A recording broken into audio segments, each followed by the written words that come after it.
My mother and I just took a tour of the Netherlands about the liberation of Holland in World War II.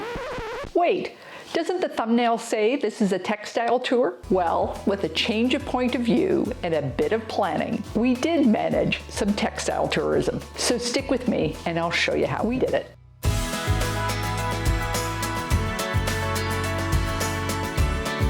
Hi, I'm Karen Brown of Just Get It Done Quilts. I give you tips, tricks, and strategies to help you make the quilt that you want to make. And if you like what you see, please click that subscribe button.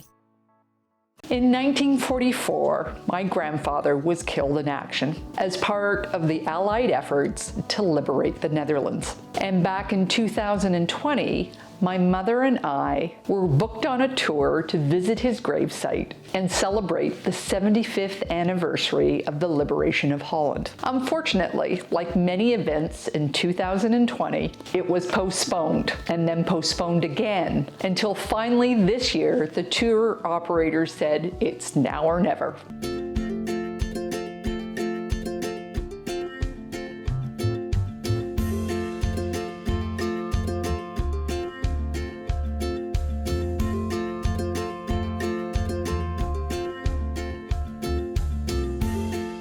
We use the city of Zutphen in the province of Gelderland as our base. And the online photos just do not do this town justice. It is idyllic, quiet, and full of history and color. And our hotel was just across the street from this beautiful old cathedral. And of course, I saw patterns everywhere. I'm always asking, could I quilt this?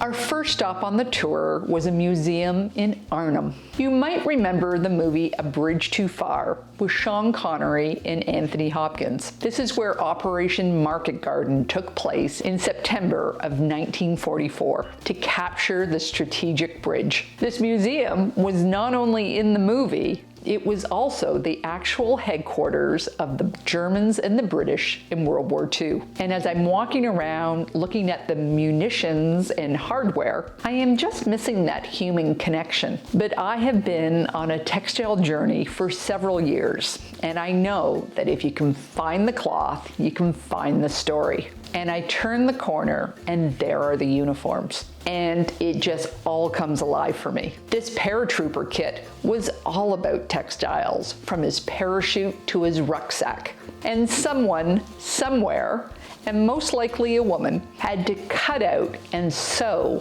all these pieces together to provide this soldier with his best chance for success, and then multiply that effort throughout the regiment. And then I remembered that my paternal grandmother, as a young woman with 4 small babies, did alterations on officers' uniforms. So I started looking closer, and I could see those signs of alterations, or where a rip had to be mended, or filling in a hole. Did the seamstress run out of green thread on this item? Or did the war mean that dyeing thread was just too time-consuming? Can you imagine how uncomfortable this wool was to wear in the heat or the damp? And how did the soldiers deal with all these fussy pieces and straps? And how powerful the impact of the color of this uniform still has today.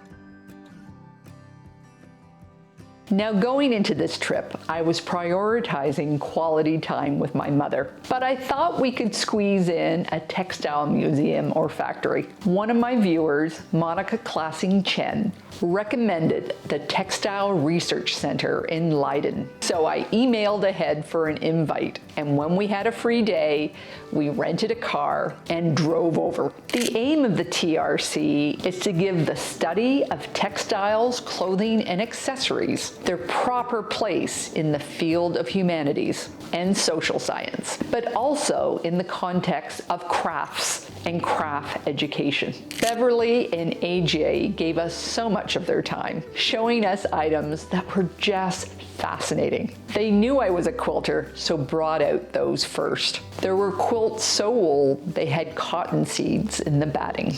This item stood out for me. This sampler would have been a young woman's resume when she went out to look for work, showing not only how she could stitch or repair a seam, but also her library of decorative stitches and how well she understood the construction of clothing.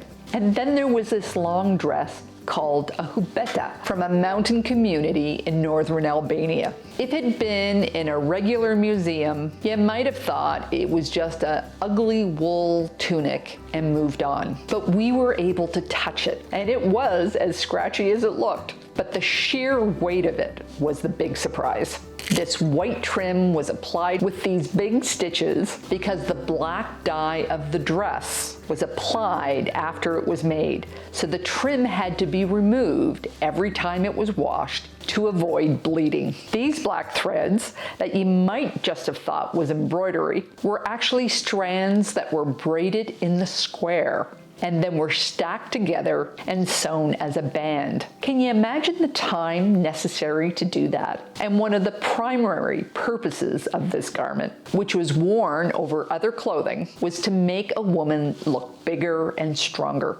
And the decorations meant that she could be identified from afar. I was able to look into boxes and see tools that I did not even know existed. And we just touched the surface of the collection. The TRC does exhibits, workshops, and talks, and it has a renowned 5-day intensive textile course that I'm definitely trying to put into my calendar. And you can find more about it at trc-leiden.nl. After we said our thank yous and goodbyes, we had a beautiful day to explore the city of Leiden. At the end of the trip, both my mother and I agreed that this was the best part of the trip. We spent the next couple of days continuing to visit sites. The traditional windmills were quite impressive. I met one of my subscribers in Holland. She was on a similar trip with another organization called In the Footstep of Our Fathers. And we made it to the palace at Apeldoorn for tea with Princess Margriet.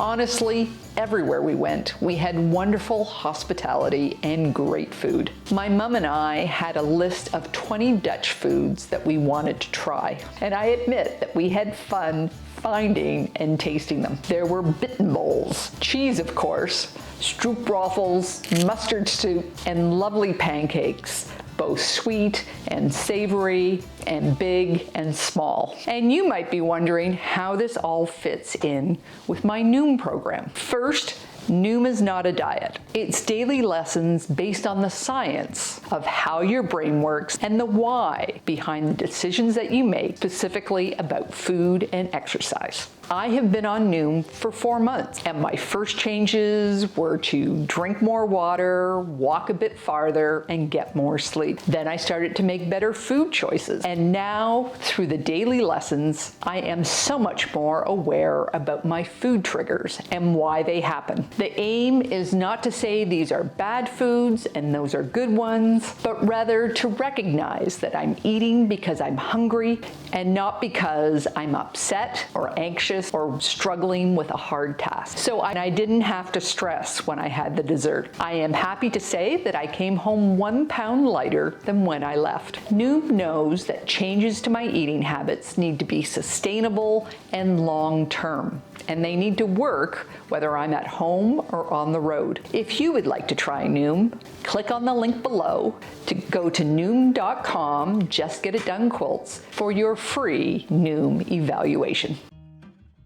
Zutphen was a wonderful location. It was full of beautiful buildings and cathedrals, and they had a market day. And who needs shopping malls when you have all this fresh produce and products right around the corner? So as we worked our way down the stalls, we found this was one way that the Dutch sell fabric. There were haberdasheries full of thread, buttons, and ribbons, others full of garment fabrics, and others drawers full of upholstery textiles. Look at the size of the whale on this corduroy. And I was pleasantly surprised to discover not only was there a quilt store in Zutphen, it was one of PETRA, PRINS, Patchwork, and Quilting stores. It was like walking into a Quilt Mania magazine. It was filled with beautiful Dutch heritage fabric and patterns. The shop manager, Gerta, was lovely and let me touch everything. And one of the special customs in the Netherlands was if you stayed in a store longer than 15 minutes, you were offered coffee and tea. So I had plenty of time to decide what I wanted to purchase. And no matter what language you speak, you can always offer an opinion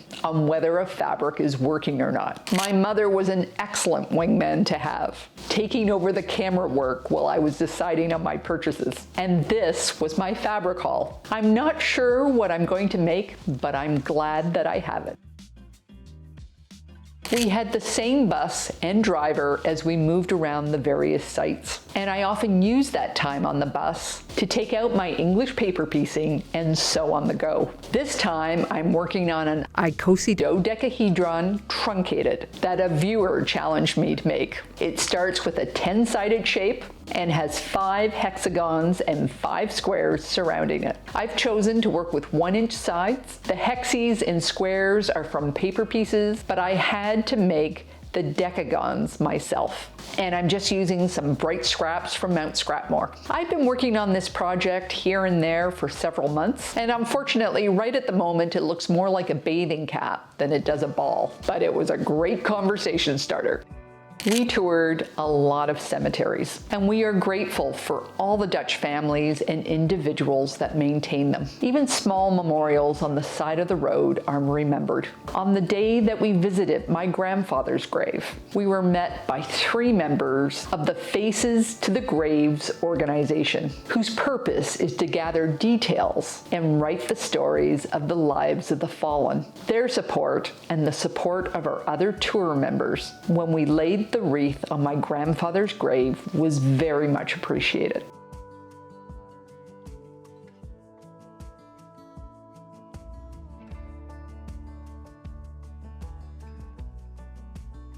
We continued to find textile moments. I learned about liberation skirts, which were made from used cloth and inscribed with the dates of important national events, but also with important family ones too. And of course, wedding dresses of parachute silk. I found this old hand crank sewing machine in a thrift store, and I would have bought it if I didn't have to lug it all the way home. But there's one last textile moment from our tour that I want to share. While visiting the museum at Overloon, which is big and expansive and filled with massive vehicles and tableaus, it was this coat that my mother reached out over the ropes to stroke the lapel. And as the white glove lady in me gasped, my mom explained that her father's trunk was sent home after he died. And as a little girl, she had often pulled out his winter coat and snuggled inside. Find the cloth and you'll find the story.